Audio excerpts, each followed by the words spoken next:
আসসালামু আলাইকুম। সবাই কেমন আছেন? আশা করছি সবাই অনেক ভালো আছেন। আলহামদুলিল্লাহ আমরাও সবাই ভালো আছি। আদিস মম ব্লগে সবাইকে ওয়েলকাম জানাচ্ছি। এটা ছিল বাবার বাসায় আসার পরের দিনের ভিডিও। এখানে সকালবেলা আম্মা আজকে চালের গুঁড়ি রুটি বানিয়েছে গরুর মাংসের সাথে। তো আমার মেয়ে জামাইরা আসলে সবসময় নেহারি তারপর চালের গুঁড়ি রুটি বানায়। তো দেখা যাক এগুলো সবসময় খাওয়া হয় না, এজন্য এগুলো করা হয়। তো এখানে সকালবেলা নাস্তা করে নিচ্ছি।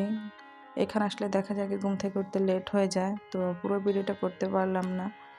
এরপর বারান্দায় বসে, বসে চা খাচ্ছি আর এই জায়গাটায় বসে চা খেতে আমার ভীষণ ভালো লাগে। এটা ছিল পরের দিনের ভিডিও। ওইদিন আমি আর ভিডিও করতে পারিনি একটি কারণে।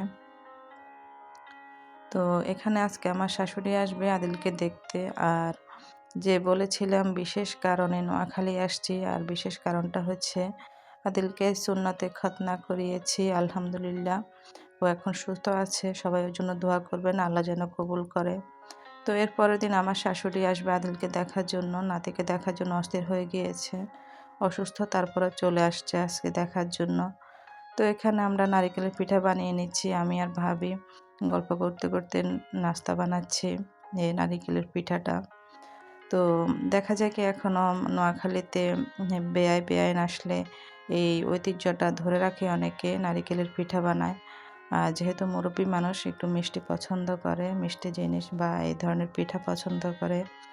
এজন্য এখানে নারিকেলের পিঠা বানিয়ে নিচ্ছি। আমার কাছে মানে নারিকেলের পিঠাটা খাওয়া থেকে বেশি বানাতে ভালো লাগে। একেকটা একেক রকমের বানিয়ে নিচ্ছি। এখানে খুব বেশি পিঠা বানাবো না। যেহেতু দুপুরবেলা রান্নাবান্নার ঝামেলা আছে, রান্নাবান্না চলছে। আম্মা ওইদিকে রান্নাবান্না করছে। আর এখানে আমি আর ভাবি পিঠা বানাচ্ছি। কে, কে নারিকেলের পিঠা পছন্দ করেন সবাই কমেন্টস করে জানাবেন। আর পিঠাগুলো কেমন হয়েছে তাও জানাবেন।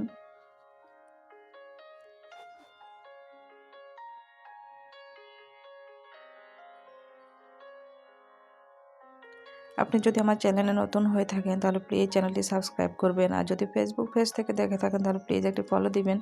আর আমার ভিডিওটি যদি ভালো লেগে যায় তাহলে একটি লাইক দিবেন। এই তো সবগুলো পিঠে বানিয়ে নিয়েছি। আর তারপর এগুলো তেলে ভেজে নিব সবগুলো। এখনকার বাচ্চারা তো এগুলো চেনেই না বা জানেই না। আর এখনকার মানুষ এগুলো খুব ঝামেলা মনে করে। তো এটা একটা ট্র্যাডিশন আমাদের নোয়াখালীর।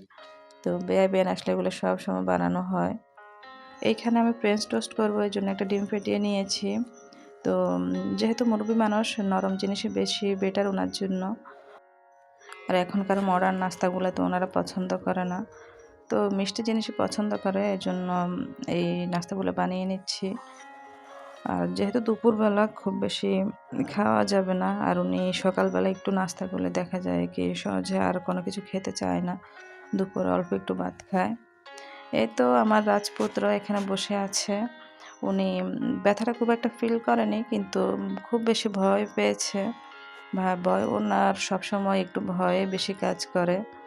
তো ওনার দাদুর সাথে দেখা হবে জন্য বসে আছে এখানে। দাদু আসবে খুব খুশি। আর ওর দাদু তো ওকে দেখার জন্য অস্থির হয়ে আছে।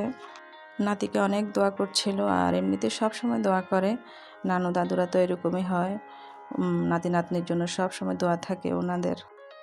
এখানে আমি ভিডিও করতে পারিনি, নাস্তা নিয়ে ব্যস্ত ছিলাম। তো আদিল বাবা কিছু ছবি তুলেছে, ওগুলো অ্যাড করে দিয়েছি। আর এটা দাদি নাতির জন্য একটা মেমোরি হয়ে থাকবে, দেখবে এক সময়।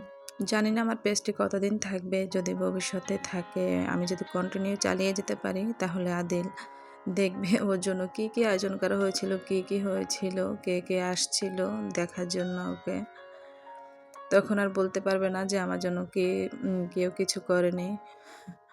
এখন তো ছোট মানুষ কিছুই বুঝে না। আর এদিকে আমার রান্না বান্না চলছে। আম্মা এখানে রোস্টে রান্না করছিল, তখন আমি ভিডিও করিনি, অল্প একটু ভিডিও নিয়েছিলাম। এখানে গরুর মাংস রান্না করেছে, পোলাও রান্না করেছে, যে রোস্টটা কমপ্লিট হয়ে গিয়েছে রান্না করা। লাউ রান্না করেছে। মাশাআল্লাহ আমার আম্মা রান্না বান্না সবসময় খুব এক্সপার্ট, খুব ভালো রান্না করে। ওনারা 4 বোনই খুব ভালো রান্না করে।